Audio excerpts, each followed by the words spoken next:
Hi, welcome, Nigel here. And what I want to do today is to just extend some of the thinking and some of the practice around reflective listening. So hopefully you're watching this after having watched my earlier video called Reflective Listening, and I'm hoping that you practiced a little bit. And what I was asking you to do at that time was to practice in 90-second chunks. And in that time, one person is talking on a topic, the listener is staying quiet for 90 seconds and then reflecting back what they've heard the speaker say. And I hope that what's happened, if you have practiced this, is that your ability to quieten your responses has increased when you're listening, and that in the summarizing back to somebody else, they feel heard. They feel like you've paid attention to them. And I want to develop this because clearly we don't normally work in 90-second chunks. So I want to take that away. And my suggestion is that if you're doing this with somebody and there's an issue that you need to talk about, that you don't need to have a defined length of time. You might have a time limit for this, perhaps 15 minutes, perhaps 20 minutes. But let me describe what can happen. The invitation is that, again, one person is the talker and one is the listener. And that the talker starts to talk on whatever issue it is that you need to be addressing. And they speak for a little while, and at some point they will pause for breath, or they may just make a natural pause. And at that point the listener goes, "Can I just check that I've understood you correctly?"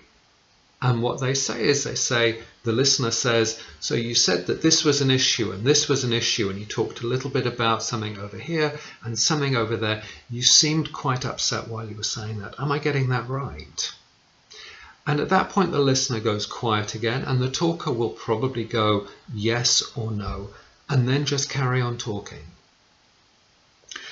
And just allow that to continue to happen, perhaps for 10 or 15 minutes, where the talker is talking and occasionally the listener is reflecting back the key things that they're hearing, the key issues and the key feelings that they're picking up as well.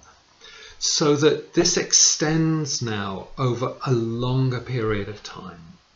And either when you reach your time limit, and I would say if you're starting to do this, probably just using 10 minutes is plenty as a starting point, because this takes quite a lot of energy and quite a lot of focus.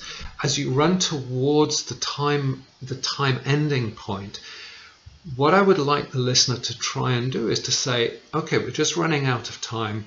I'd like to see if I can catch the key points that you've raised. And then as the listener, just go back in your mind and go, okay, you talked about this and this and this, and just play those back. Have I got those right? So you're doing like a broad summary of the key things that have cropped up. This isn't about being absolutely perfect. It's not about getting everything right, but it's about demonstrating as the listener to the talker that you've grabbed hold of the key things. And then pause. And perhaps after a pause, you can repeat the exercise doing it the other way. But you may not need to. You may just both need a little bit of time and a little bit of reflection on what you've heard and also on what you've spoken. So again, I'd love to hear from you about how you get on with this. Again, if you're getting really useful successes, it would be great to hear. I'm very happy for you to leave comments at the end of the video. If you need any help or support, I'm delighted for you to contact me. That would be great. If you haven't already subscribed or hit the like button, it'd be wonderful if you can do that as well. Good luck with extended reflective listening. I hope it goes well and I hope it's of value to you.